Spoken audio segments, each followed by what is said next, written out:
সামান্য সময়ের মধ্যে আজকে আমরা আলোচনা করব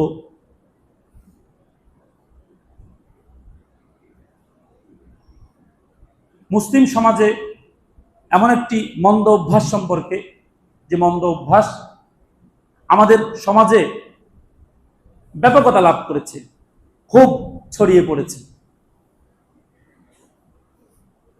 ছোট বড়,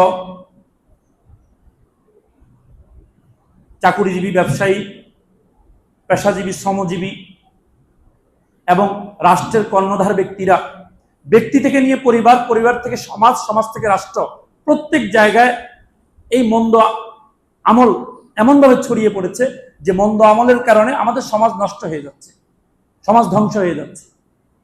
ওই মন্দ আমলের নাম হচ্ছে অপবাদ।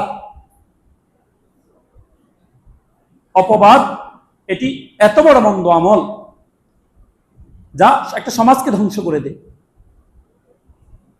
একটা অপবাদ একজনের বিরুদ্ধে হলো, সে অপবাদের কারণে দুজন মিলে ঝগড়া হলো, ঝগড়া থেকে এই ঝগড়া রূপ নীতি নিতে আস্তে আস্তে যুদ্ধে পরিণত হলো। আবার অপবাদ যদি কোনো কর্তৃত্ববান ব্যক্তির পক্ষ থেকে দুর্বল মানুষের প্রতি আসে, তাহলে তো তার জীবনে শেষ। অপবাদ যদি, আল্লাহ হেফাজত করুন, কোন রাষ্ট্রের পক্ষ থেকে নাগরিকের বিরুদ্ধে অপবাদ আসে, মিথ্যা অপবাদ, তাহলে তো ওই নাগরিকের কথা বলার সুযোগ নেই। রাষ্ট্রের বিরুদ্ধে কে কথা বলবে?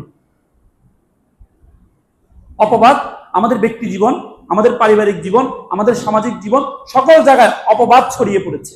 অপবাদের বিষয়ে, অপবাদের ভয়াবহতার বিষয়ে আমরা সংক্ষিপ্ত আলোচনা করব ইনশাআল্লাহ।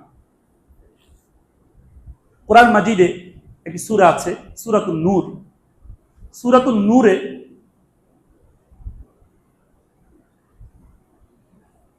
হযরত আয়েশা রাদিয়াল্লাহু আনহার বিস্তারিত একটা ঘটনা আছে। প্রায় 10টি আয়াত আছে। এই 10টি আয়াতে হযরত আয়েশা রাদিয়াল্লাহু তাআলা আনহার একটি ঘটনা সম্পর্কে আলোচনা এসেছে।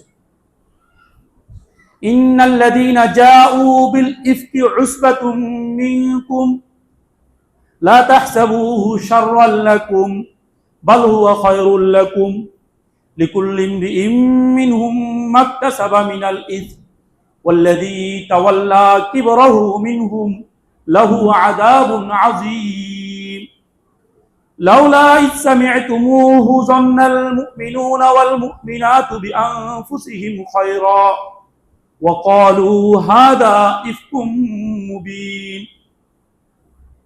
হযরত আয়েশা রাদিয়াল্লাহু তাআলা আনহু, আমাদের আম্মা জান, নবীগণের স্ত্রী, মুমিনদের জন্য মা, এই কথা যদি কেউ অস্বীকার করে কিংবা সন্দেহ পোষণ করে, তার ঈমান থাকবে? কেন থাকবে না? কারণ কোরআন মাজিদে স্পষ্ট আছে বিষয়টা। আন-নাবিয়্যু আওলা বিল মুমিনিনা মিন আনফুসিহিম ওয়া আজওয়াজুহুম উম্মাহাতুহুম। নবীদের স্ত্রীগণ আমাদের মা। হযরত আয়েশা রাদিয়াল্লাহু তাআলা আনহার প্রতি একটি অপবাদ আরোপ করা হয়েছিল। কি অপবাদ ছিল? ঘটনাটি 6ষ্ঠ হিজরির ঘটনা। নবী সাল্লাল্লাহু আলাইহি ওয়াসাল্লাম একটি যুদ্ধে গিয়েছিলেন, গজওয়ায়ে বনিল মুস্তালিক। 6ষ্ঠ হিজরিতে গিয়েছিলেন আল্লাহর নবীজি গজওয়ায়ে বনিল মুস্তালিক। আল্লাহর নবীজি সাল্লাল্লাহু আলাইহি ওয়াসাল্লাম যুদ্ধে যাওয়ার সময় তার স্ত্রীগণকে সঙ্গে নিয়ে যেতেন, কোন কোন স্ত্রীকে সঙ্গে নিয়ে যেতেন। আল্লাহ নবী সাল্লাল্লাহু আলাইহি ওয়াসাল্লামের স্ত্রী তো একাধিক ছিল, কাকে নেবেন এটাও আলহামদুলিল্লাহ অনেক সুন্দর তারতিবে আল্লাহ নবীজি করতেন। লটারি দিতেন আল্লাহ নবীজি, কার নাম আসে তাকে আল্লাহ নবীজি নিতেন। নবীগণের স্ত্রীগণ যুদ্ধে কি করতেন? তারা, নারীরা কি করত? যুদ্ধে তারা যারা জখমগ্রস্ত, যারা আহত, তাদের সেবা করত। নারীরা যুদ্ধে তাদের সেবা করত। তো নবী সাল্লাল্লাহু আলাইহি ওয়াসাল্লাম গজওয়ায়ে বনিল মুস্তালিক 6ষ্ঠ হিজরিতে যে গজওয়া সংগঠিত হয়েছে, সেই গজওয়ায় তিনি তার স্ত্রীকেও নিয়ে গিয়েছেন। যুদ্ধ শেষ হয়ে গেছে আলহামদুলিল্লাহ, মুসলমানগণ জয়ী হয়েছে, বিজয়ী হয়েছে। এখন মুসলমানগণ ফিরে আসবে। কখন ফিরে আসবে? নবী সাল্লাল্লাহু আলাইহি ওয়াসাল্লাম সবাইকে ঘোষণা দিলেন শেষ রাতের দিকে যে চলো আমরা মদিনায় ফিরে যাব। সবাই মদিনায় ফিরে আসবে। সবাই যার যার করে মদিনায় ফিরে আসা শুরু করেছে। তো তখনকার নিয়ম ছিল, বেশিরভাগ সফর ছিল ওটের উপর। ওট নারীদের জন্য ওটের উপরে হাউদাজ তৈরি করা হতো, পালকির মতো কিছুটা, এটা ওটের উপরে তৈরি করা হতো, ঘরের মতো। সেখানে ওই নারীরা বসার পর, হাউদাজের মধ্যে বসার পর 2-3 জনে ধরে সেটা উটের উপর রাখতো, পরে উটকে টেনে টেনে নিয়ে যেত। নারীরা সবসময় মুসলমানদের কাছে, মুসলিমদের কাছে সম্মানিত। সবসময় মুসলিম পুরুষরা সবসময় নারীদের সেবা করে। মুসলিম পুরুষরা নারীদেরকে কখনো ব্যবহার করে না। আর ইউরোপ আমেরিকার যে সভ্যতা, পাশ্চাত্য সভ্যতা, তারা নারীদেরকে ব্যবহার করে।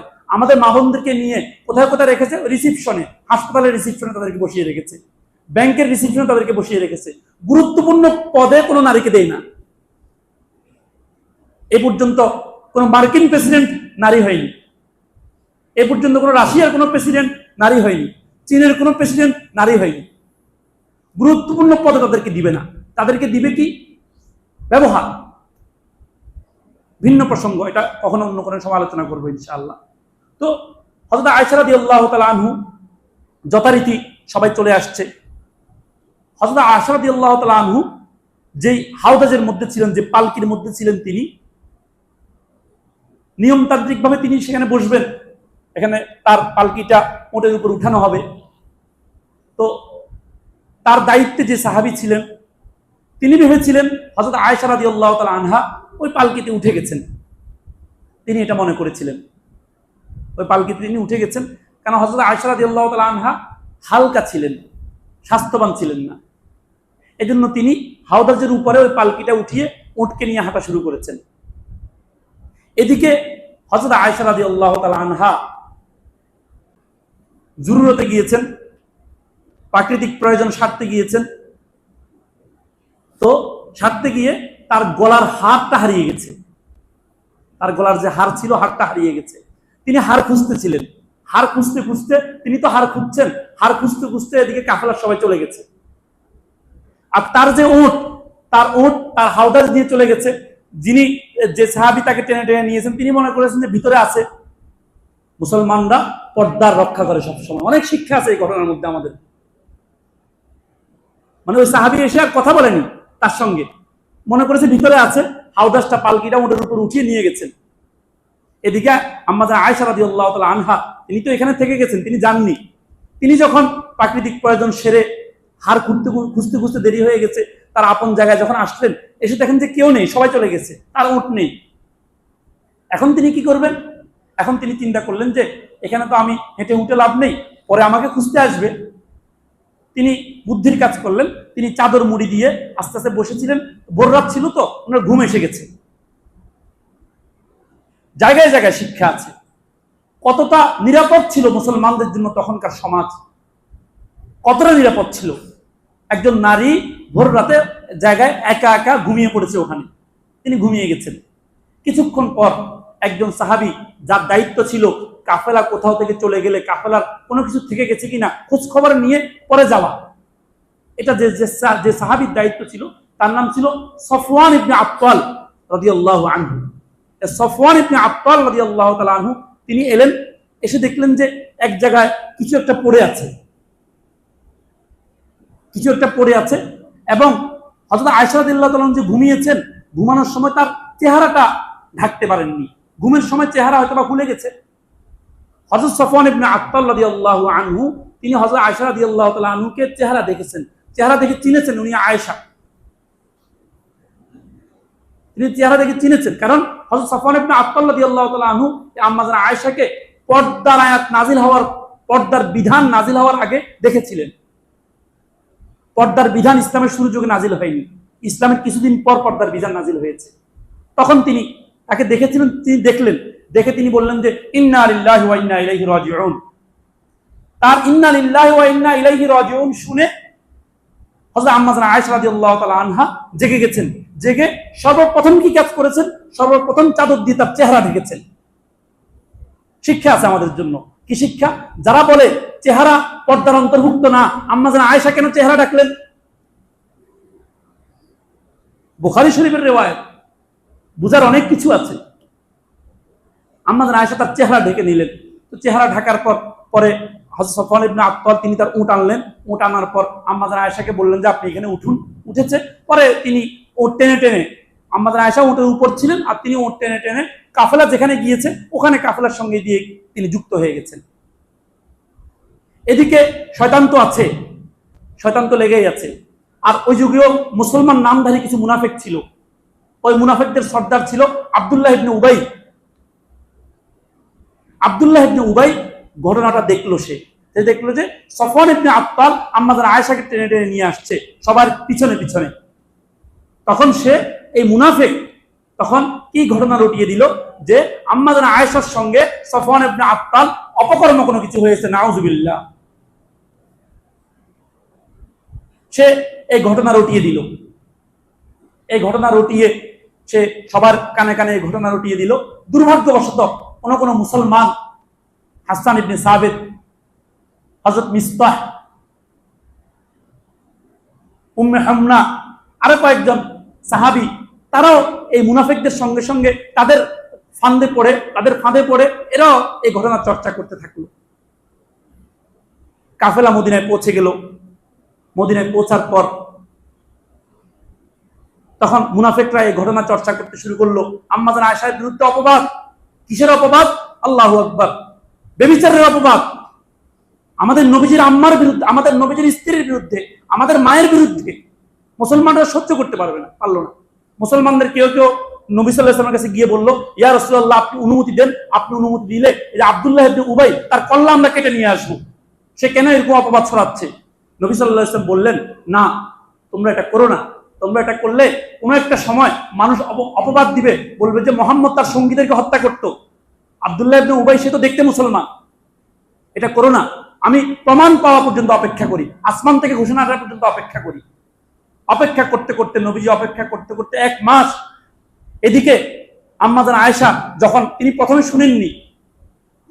শুনেননি, পরে যখন তিনি বাসায় গিয়ে শুনলেন, কয়েকদিন পর তিনি শুনেছেন। শোনার পর আল্লাহু আকবার, তার এত কঠিন অবস্থা হয়েছে, হাদিস শরীফের বর্ণনা, এত মর্মস্পর্শী বর্ণনা এসেছে। তিনি বললেন, যখন থেকে আমি এই ঘটনা শুনলাম তখন থেকে আমার চোখে কোনো ঘুম নেই, আমার মুখে কোনো খাবার নেই, আমার কোনো পানি নেই। আমি একবারে দুর্বল হয়ে গেছি, একেবারে ক্লান্ত হয়ে গেছি। কি বলে? আমি এই কাজ করেছি? কি বলে? তিনি নবী সাল্লাল্লাহু আলাইহি ওয়াসাল্লামকে অনুমতি চাইলেন, ইয়া রাসূলুল্লাহ, আমাকে বাবার বাড়িতে পাঠিয়ে দেন। নবী সাল্লাল্লাহু আলাইহি ওয়াসাল্লাম তাকে আবু বকর রাদিয়াল্লাহু তাআলার ঘরে পাঠিয়ে দিলেন।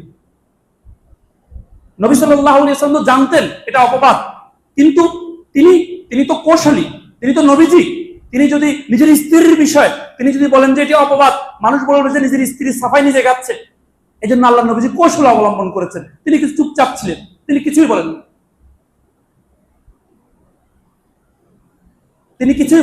তিনি শুধু এতটুকু বলেছেন যে আমি তো তার সম্পর্কে ভালো ছাড়া কিছু জানি না। কারণ তার স্ত্রীর বিষয় খুবই খুবই স্পর্শকাতর বিষয়, সেন্সিটিভ বিষয়। এরপর কিছুদিন পর আলহামদুলিল্লাহ, অনেক লম্বা ঘটনা আছে। কিছুদিন পর আল্লাহ তাআলা কোরআন আয়াত নাজিল করেছেন। কোরআন আয়াত আল্লাহ কি নাজিল করেছেন?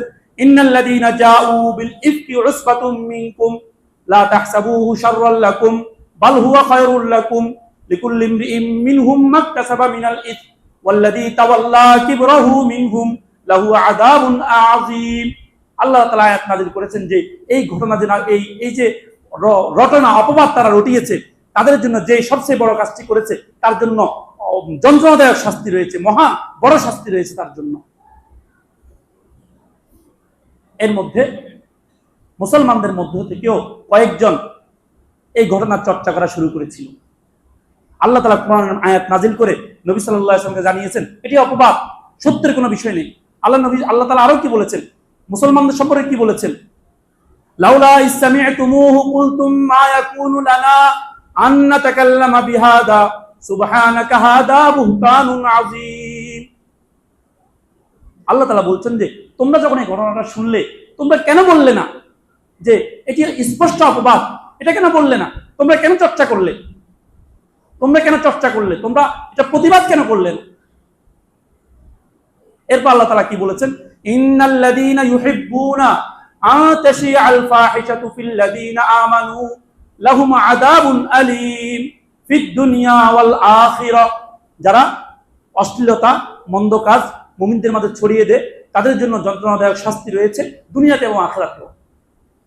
এই আয়াত নাজিল হওয়ার পর হযরত আয়েশা রাদিয়াল্লাহু তাআলা আনহুর পবিত্রতা নাজিল হয়েছে। হযরত আয়েশা রাদিয়াল্লাহু তাআলা খুশি হয়েছেন, আল্লাহর শুকর আদায় করেছেন হযরত আয়েশা রাদিয়াল্লাহু তাআলা আনহা, এবং মুসলমানরা স্বস্তি লাভ করেছেন যে মুনাফিকরা, তখন মুনাফিকদের চরিত্র মানুষের সামনে স্পষ্ট হয়ে গেছে।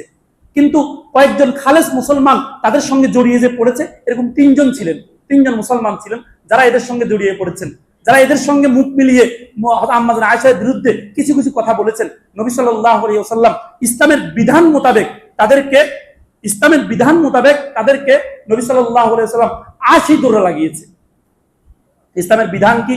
ইসলামের বিধান হলো কোন নারীর বিরুদ্ধে, কোন পুরুষের বিরুদ্ধে কেউ যদি ব্যভিচারের অপবাদ দেয়, জিনার অপবাদ দেয়, এবং সে সাক্ষী প্রমাণের মাধ্যমে প্রমাণিত করতে না পারে, তার জন্য ৮০টা বেত্রাঘাত করানোর কথা আছে, কোরআন মাজিদের মধ্যে রয়েছে।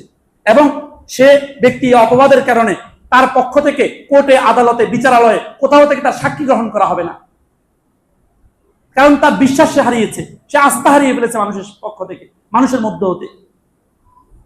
তো নবী সাল্লাল্লাহু আলাইহি ওয়াসাল্লাম এই আয়াতগুলো নাজিল হওয়ার পর আল্লাহর নবীজি যে মুসলমান কয়েকজন, তাদেরকে আল্লাহর নবীজি শাস্তি দিয়েছেন। আর মুনাফিক যারা, তারা তো আসলে কাফের, তাদেরকে শাস্তি কি দিবেন? এরপরে কোন কোন রিওয়ায়াতের মধ্যে এসেছে আব্দুল্লাহ ইবনে উবাই, যে তাকে আল্লাহর নবী সাল্লাল্লাহু আলাইহি ওয়াসাল্লাম ২ বার লাগিয়েছেন, ৮০ বলে ২ বার লাগিয়েছেন তাকে, ২ বার শাস্তি লাগিয়েছেন তাকে। এই আয়াত, এই জাতীয় আরো অনেকগুলো আয়াত রয়েছে যেখানে অপবাদের বিষয়ে মূলনীতি রয়েছে। এই যে ঘটনা আম্মা আয়েশার বিরুদ্ধে তারা করেছে, এটা তো আমরা বললাম, এটা তো ছিল জেনার অপবাদ। এছাড়া জেনা ছাড়া এমনিতে কোন মুসলমানদের বিরুদ্ধে অন্য কোনো অপবাদ, সেটা চুরির অপবাদ হোক, সেটা কোনো খারাপ কাজের অপবাদ হোক, সেটা টাকা আত্মসাতের অপবাদ হোক, সেটা মিথ্যা কথার অপবাদ হোক, কোন মুসলমানের বিরুদ্ধে অপবাদ দিতে পারে না। এটা হারাম। কেমন হারাম? এটি মহাপাপ হিসেবে আল্লাহ নবী সাল্লাল্লাহু আলাইহি ওয়াসাল্লাম অভিহিত করেছেন। ইসলামের প্রথম যুগে যখন মক্কার মানুষটা মুসলমান হতো, দলে দলে এসে নবী সাল্লাল্লাহু আলাইহি ওয়াসাল্লামের হাতে তারা বায়াত গ্রহণ করতো। বায়াত, আল্লাহ নবীজির হাতে হাত রেখে তারা বায়াত গ্রহণ করতো, আল্লাহ নবীজির হাতে হাত রেখে। তো এরকম একটা কাফেলা এসেছিল আল্লাহ নবীজির কাছে, যারা বিভিন্ন কয়েকজন এসে আল্লাহ নবীজির হাতে আমরা ইসলাম গ্রহণ করেছি এ কথা বলে বায়াত গ্রহণ করতো। হযরত উবাদা ইবনে সামিত রাদিয়াল্লাহু তাআলা আনহু, তার নেতৃত্বে একটা কাফেলা এসেছে আল্লাহ নবীজির হাতে বায়াত গ্রহণ করার জন্য, ইসলাম গ্রহণ করার জন্য। আল্লাহ নবীজি তাদের থেকে, যারা ইসলাম গ্রহণ করতে এসেছে, তাদের থেকে কয়েকটা বিষয়ে প্রতিশ্রুতি নিয়েছেন।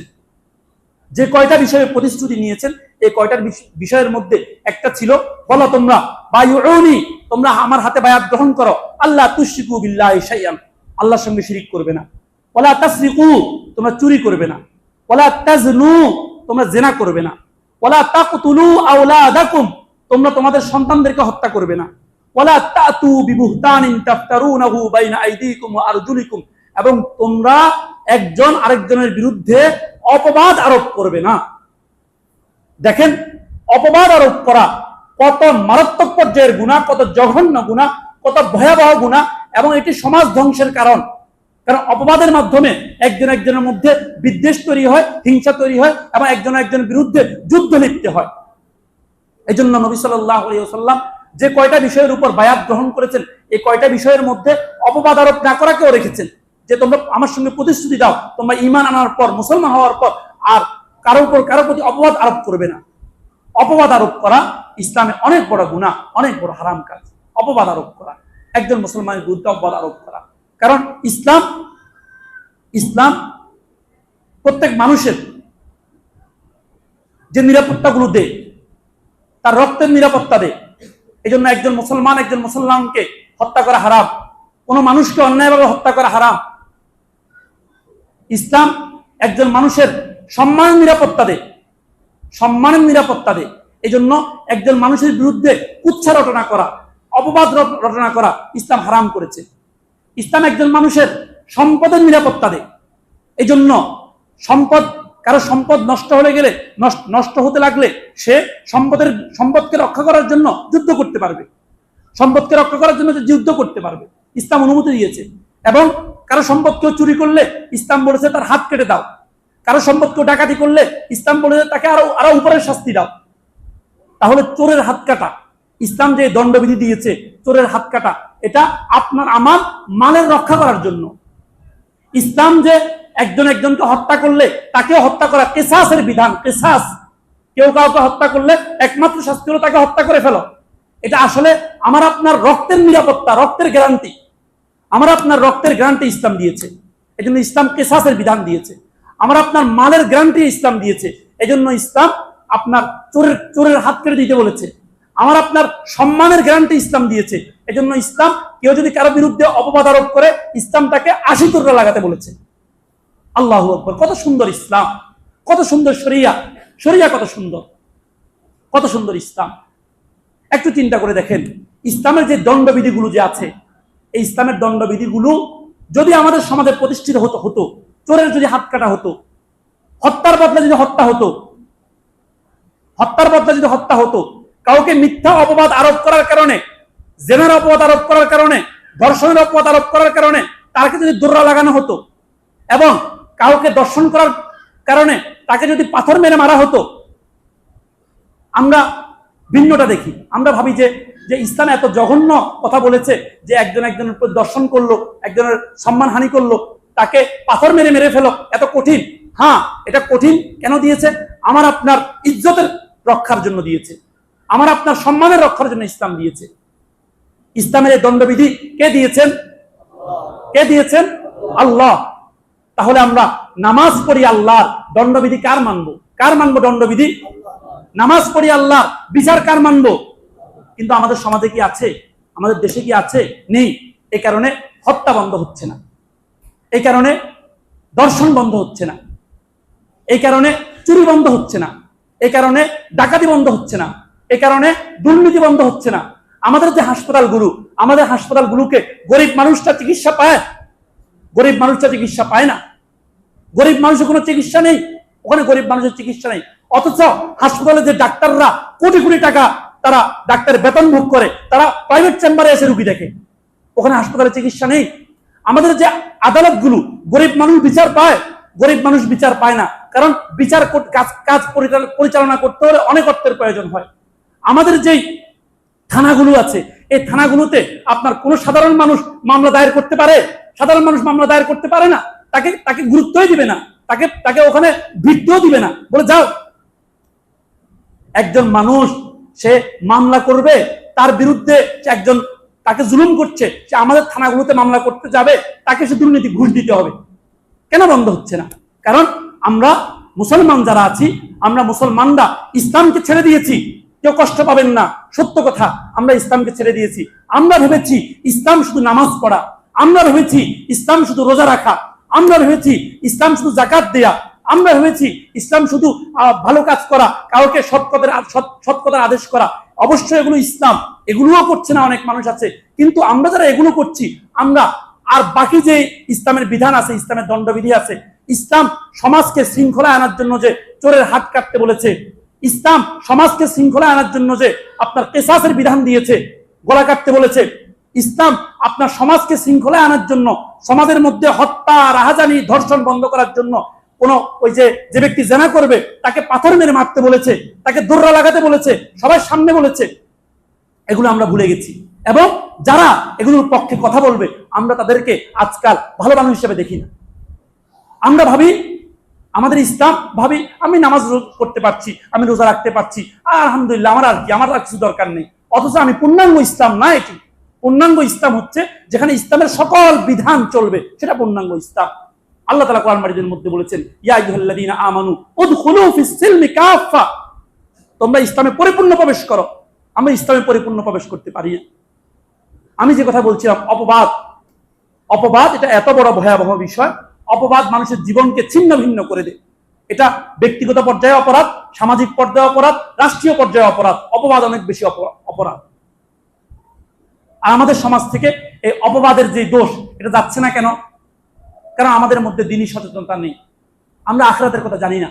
একটি হাদিস আপনাদেরকে শুনাই। নবী সাল্লাল্লাহু আলাইহি ওয়াসাল্লাম যখন মেরাজে গিয়েছিলেন, আল্লাহ নবী সাল্লাল্লাহু আলাইহি ওয়াসাল্লাম কিছু লোককে দেখতে পেয়েছেন, তারা তাদের চেহারায় হাত দিয়ে খামচি মেরে চেহারা থেকে গোশতগুলোকে আলাদা করছে। হাতে নিজের হাত দিয়ে খামচি মেরে নখ দিয়ে চেহারার গোশতগুলো আর বুকের গোশতগুলো শুধু খুলছে সে, নিজের হাতের নিজের মুখের গোশত নিজে খুলে খুলে সে খামচি দিয়ে দিয়ে খুলছে সে নখ দিয়ে দিয়ে। আল্লাহ নবী জিজ্ঞাসা করলেন এরা কারা? তখন জিবরিল আমিন উত্তর দিলেন হাউলাইল্লাযীনা ইয়াকুলুনা লুহুমান নাসি ওয়া ইয়াকাউনা ফি আরাযিহিম, এরা ওই সমস্ত লোক যারা পৃথিবীতে মানুষের সম্মানহানি করত, মানুষের বিরুদ্ধে মিথ্যা অপবাদ আরোপ করত, এদেরকে আল্লাহ তাআলা এই শাস্তি দিচ্ছেন। এরা কিয়ামতের ময়দানে আজীবন অনন্তকাল পর্যন্ত তাদের চেহারায় খামচি মেরে মেরে, তাদের বুকে খামচি মেরে মেরে তাদের গোশতগুলোকে ছিঁড়ে ছিঁড়ে ফেলবে। এই শাস্তি আল্লাহ তাআলা দিবেন। এই জন্য অপবাদের বিরুদ্ধে আমাদের অবস্থান গ্রহণ করতে হবে এবং আমাদের ব্যক্তি থেকে অপবাদকে দূর করতে হবে। মূলনীতি কি? হাদিস শরীফের মধ্যে নবী সাল্লাল্লাহু আলাইহি ওয়াসাল্লাম বলেছেন কাফা বিল মারই কাযিবান আন ইউহাদ্দিসা বিকুল্লি মা সামিআ, যে আমি কোনো কিছু যা শুনবো তা প্রচার করব না, বরং যাচাই বাছাই করে প্রচার করব। ওয়ালা তাখফু মা লাইসা লাকা বিহি ইলম, আল্লাহ তাআলা কোরআনে বলেন তুমি তোমার যে বিষয়ে পরিপূর্ণ জ্ঞান নেই এই বিষয়ে তুমি শেয়ার করো না, এই বিষয়ে তুমি চর্চা করো না। কারণ ইন্না সামআ ওয়াল বাসারা ওয়াল ফুআদা কুল্লু উলাইকা কানা আনহু মাসউলা, কারণ তোমার কানকে জিজ্ঞাসা করা হবে, তোমার চোখকে জিজ্ঞাসা করা হবে, তোমার অঙ্গ প্রত্যঙ্গকে কিয়ামতের দিন জিজ্ঞাসা করা হবে। এজন্য আসুন আমরা ব্যক্তিগত পর্যায়ে আমরা অপবাদ দেওয়া ছেড়ে দিব, অপবাদ দিব না কারো কারো। ধারণা করে কোনো কথা বলবো না, ধারণা করে কোনো কথা বললে এটি অপবাদ হয়ে যায়। ধারণা করে কারো সম্পর্কে কোনো কথা বলবো না, কারণ আমি একটা কথা বললাম তার ইজ্জতের আমি হামলা করলাম, তার সম্মানহানি ঘটালাম। একজন ব্যক্তির সম্মানহানি ঘটানাকে আল্লাহর নবী সাল্লাল্লাহু আলাইহি ওয়াসাল্লাম হারাম বলেছেন। কারো সম্মানকে নষ্ট করা এটি হারাম। আমাদের সমাজ থেকে এগুলো যাচ্ছে না, হত্যা রাহাজানি ইত্যাদি যাচ্ছে না। কেন যাচ্ছে না? হলো ইসলামের দণ্ডবিধিগুলো নেই এই কারণে। এই যে আজকে 17 জুলাই মনে হয়, গত বছরের 17 জুলাই আমাদের দেশে কিয়ামত চলছিল। এই সময় হাজার হাজার ছাত্র জনতাকে হত্যা করা হয়েছে। 1 বছর পার হয়ে গেছে। এই যে গত শুক্রবারে আপনারাই জানেন এক জায়গায় পাথর মেরে একটা লোককে হত্যা থেতলে দিয়েছে তাকে মানুষের সামনে, কিন্তু বিচার আসলে এদের কাছে বিচারের ভয় নেই। ইসলামের যে ব্যবস্থা কিসাস মৃত্যুদণ্ড, তাকে হত্যা করেছে তাকে ওইরকম ভাবে হত্যা করো, পাথর মেরে হত্যা করো, শেষ। এটা হলে ঠান্ডা হয়ে যাবে, আল্লাহ বলেছেন। কিন্তু এটা হয় না আমাদের দেশে।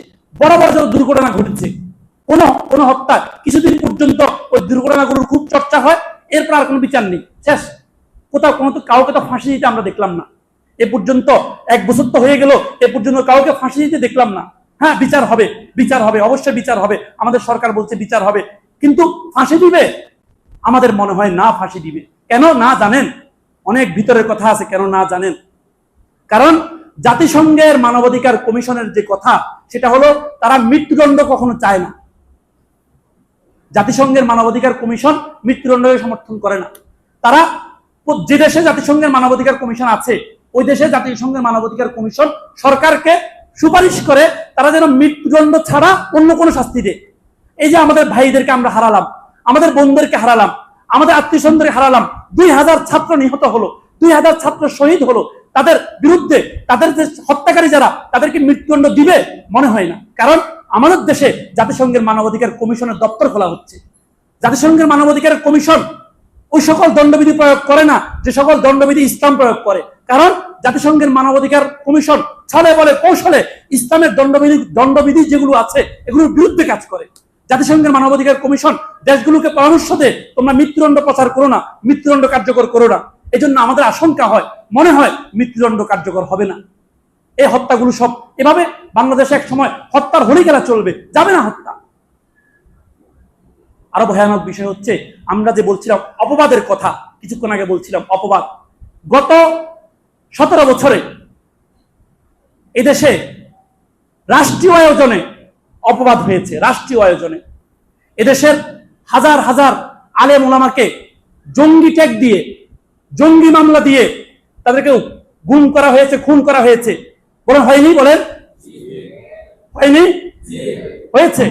এখনকার সব প্রতিবেদনগুলোতে, পত্রিকার প্রতিবেদনগুলোতে স্পষ্ট হয়ে গেছে। হাজার হাজার মানুষকে জঙ্গি ট্যাগ দিয়ে, আলেম ওলামাদেরকে জঙ্গি ট্যাগ দিয়ে তাদেরকে হত্যা করা হয়েছে, গুম করা হয়েছে, খুন করা হয়েছে, জেলে বন্দী করা হয়েছে। এটার বেশিরভাগ শিকার হয়েছে আলেম ওলামারা। জঙ্গি ট্যাগ, আর জঙ্গি ট্যাগ এমন একটা ট্যাগ, এটা দিলে আমরাও মনে করি হ্যাঁ হয়তো জঙ্গি, কিছু না কিছু আছে। না হয় কি পত্রিকায় আসে, না হয় কি পত্রিকায় বলে। কিছু মিডিয়া পার্টনার এবং কিছু রাষ্ট্রযন্ত্র ব্যবহার করে, মিডিয়াগুলোকে ব্যবহার করে আলেম ওলামাদের বিরুদ্ধে জঙ্গির নাটক সাজিয়েছে। ওই মিডিয়াগুলো আমাদের দেশে এখনো আছে। গতকাল না পরশুদিন ওই যে গোপালগঞ্জে সন্ত্রাসীদের যে হামলা হলো, প্রথম কালো নামে একটা পত্রিকা আছে না, প্রথম কালো, ওই পত্রিকাটা আপনার শিরোনাম করেছে কি, গ্রামবাসী আর পুলিশের মাঝে সংঘর্ষ। গ্রামবাসী আর পুলিশ, সন্ত্রাসী শব্দ উল্লেখ করেনি তারা, কারণ সন্ত্রাসী শব্দ উল্লেখ করলে তাদের বাবারা দাদারা সন্ত্রাসী হয়ে যাবে। যে ওই পত্রিকাটা আমাদের মুসলমানরা পড়ে, আমাদের মুসলমানরা ওই প্রথম কালো ওই পত্রিকাটা পড়ে। আল্লাহু আকবার। তো গত 17 বছরে মুসলমানদের বিরুদ্ধে, আলেম ওলামাদের বিরুদ্ধে অনেক অপবাদ আরোপ করা হয়েছে এবং এটা রাষ্ট্রীয় আয়োজন হয়েছে, রাষ্ট্রীয় আয়োজন হয়েছে। আপনারা প্রত্যেকে জানবেন যে আমাদের যে অন্তর্বর্তীকালীন সরকার, এই সরকার একটা গুম কমিশন করেছে। গুম কমিশনের 2টা প্রতিবেদন জমা দিয়েছে। সর্বশেষ প্রতিবেদন জমা দিয়েছে গত জুন মাসের 4 তারিখে। জুন মাসের 4 তারিখে যে প্রতিবেদন জমা দিয়েছে, ওই প্রতিবেদনে তারা বলেছে আমাদের কাছে 1850টা মামলা এসেছে, মানে 1850 জন আমাদের কাছে অভিযোগ করেছে, তাদেরকে গুম করা হয়েছে। এদের মধ্যে থেকে আমরা 1350টা মামলার আমরা করেছি, 1350টা মামলা আমরা তদন্ত করেছি গুম। এই গুম কমিশন সরকারের কাছে যে রিপোর্ট দিয়েছে, ওই রিপোর্টের মধ্যে তারা বলেছে যে 3 শতাধিক ব্যক্তি এখনো এমন আছে যারা এখনো নিখোঁজ, যারা এখনো নেই, তাদেরকে গুম করা হয়েছে। অধিকাংশ জনকে গুম করা হয়েছে কি বলে, জঙ্গি ট্যাগ দিয়ে, এরা জঙ্গি। সাম্প্রতিক সময়ে এই গত 15 তারিখের কথা, আজকে 17 তারিখ, 15 তারিখ পরশুদিনের কথা। পরশুদিন আমাদের দেশে একটা সংগঠন আছে, সরকারি সংগঠন, anti terrorism unit, ITU, anti terrorism unit. তারা 3 জন ব্যক্তির নামে জঙ্গি সন্দেহে মামলা করেছে। ওই 3 জন ব্যক্তি হলো মাওলানা রেজাউল করিম আবরার। সে এ পর্যন্ত বাংলাদেশে আপনার এই যে সে আপনার জুলাই আন্দোলনের সময় অগ্রগামী ভূমিকা পালন করেছে আলেম ওলামাদের পক্ষ থেকে। আরেকজন হলো যে গবেষক দায়ী আসিফ আদনান। আরেকজন হলো আপনার জাকারিয়া মাসউদ। এই 3টা ছেলে, এরা ইসলামিক বড় গবেষক। এদের নামে এন্টি টেররিজম ইউনিট, সরকারি সংস্থা, এদের নামে জঙ্গি মামলা করেছে। গতকাল মামলা কি দেখানো হয়েছে, এরা পলাতক। গতকাল এরা জাতীয় প্রেস ক্লাবে সংবাদ সম্মেলন করেছে যে আমাদেরকে পলাতক দেখানো হয়েছে, অথচ আমরা এখানে আছি। আমরা গত 1 বছরে এরা বাংলাদেশের টেকনাফ থেকে তেতুলিয়া এরা অনেক সেমিনার সিম্পোজিয়াম করেছে, কিন্তু অনেক সেমিনার সিম্পোজিয়াম করার পরও গতকাল তাদের যে মামলা দেওয়া হয়েছে, তাদের 3 জনের নামে জঙ্গি মামলা। আমরা খুব আশঙ্কা করছি, গত সরকার যে পথে এসেছে জঙ্গি মামলা দিয়ে এদেশের হাজার হাজার আলেম ওলামাকে নির্যাতিত করেছে, মনে হয় এখানে এই সরকারের ভিতরেও কেউ কেউ ঢুকে এভাবে করার চেষ্টা করছে, শুরু করেছে নাটক মনে হয়। আল্লাহ হেফাজত করুন। অথচ যে 3 জনের নামে মামলা দেওয়া হয়েছে জঙ্গি মামলা, এবং এদেরকে পলাতক আসামি দেখানো হয়েছে, অথচ এরা গত 1 বছরে টেকনাফ থেকে তেতুলিয়া পুরা দেশে হাজার হাজার সেমিনার করেছে, সিম্পোজিয়াম করেছে। এদের বক্তব্যগুলো সব ভাইরাল, এদের বক্তব্যগুলো সব অনলাইনে পাওয়া যায়। তাহলে এদের নামে পলাতক আসামি দেখিয়ে মামলা দিতে হবে কেন? কিসের জঙ্গি? আসল সমস্যা কি, এরা ইসলামের যে দণ্ডবিধিগুলো আছে, মাথা কাটো, হাত কাটো, এবং জাতিসংঘের মানবাধিকার কমিশন, এদের বিরুদ্ধে কথা বলে এরা।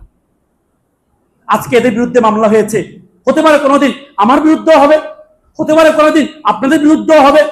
গত 17 বছরে ইসলামের কোনো কথা প্রকাশ্যে আমরা এই মিম্বর থেকে বলা যায়নি, সেই পরিস্থিতি মনে হয় আবার শুরু হয়ে যাচ্ছে। আল্লাহ আমাদেরকে হেফাজত করুন। এজন্য আসুন আমরা সম্মিলিতভাবে প্রতিবাদ করি, ইনশাআল্লাহ আমরা সম্মিলিতভাবে প্রতিবাদ করব। এবং আমাদের এই দেশে যারা জঙ্গি নামের নাটক করে, অথচ আমাদের স্বরাষ্ট্র মন্ত্রণালয় থেকে স্বরাষ্ট্র উপদেষ্টা গত কিছুদিন আগে এবং আইজিপি মহোদয় গত কিছুদিন আগে তারা স্পষ্ট বলেছে যে বাংলাদেশে কোনো জঙ্গি নেই, কিন্তু সেই নাটক আবার শুরু করছে। আল্লাহ তাআলা আমাদের এই দেশকে রক্ষা করুন, আমাদের দেশকে হেফাজত করুন, এবং আমাদেরকে ইসলামের প্রকৃত সত্যগুলো সঠিকভাবে বুঝার চেষ্টা করুন। আমাদেরকে একই সঙ্গে নামাজ, রোজা, হজ, যাকাত এগুলো যেমন পালন করতে হবে, একই সঙ্গে আমাদেরকে ইসলামের যে দণ্ডবিধিগুলো আছে, হত্যা করলে হত্যার বিপরীতে হত্যা, চুরি করলে হাত কাটা, এবং দর্শন করলে তাকে পাথর মেরে ফেলো, ইসলামের এই দণ্ডবিধিগুলো যদি প্রয়োগ না করতে পারি, আমরা সত্যিকার অর্থে মুসলমান হতে পারবো না। এই ইসলামের দণ্ডবিধিগুলো প্রয়োগ করার জন্য মানসিকভাবে আমাদের চেষ্টা করতে হবে এবং দোয়া করতে হবে, এবং এই চেষ্টার জন্য যা যা করণীয় সবকিছু আমাদেরকে করতে হবে। আল্লাহ তাআলা আমাদেরকে সত্যিকার অর্থে মুসলমান হওয়ার তৌফিক দান করুন এবং পরিপূর্ণ মুসলমান হওয়ার তৌফিক দান করুন। ওয়া আখিরু দাওয়ানা আলহামদুলিল্লাহি রাব্বিল আলামিন।